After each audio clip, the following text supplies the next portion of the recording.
Maraknya konten prank yang ada di media sosial membuat orang-orang terinspirasi untuk membuat konten prank.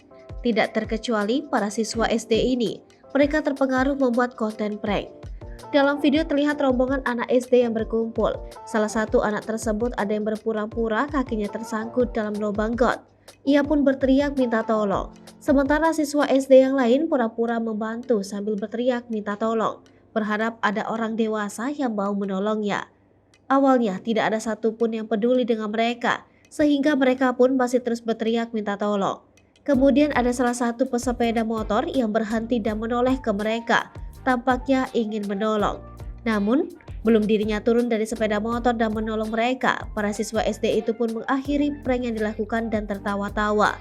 Mereka pun berjalan sambil menertawakan pria yang menjadi korban prank itu. Potret siswa SD yang membuat konten prank ini pun viral dan mendapatkan beragam komentar dari warganet.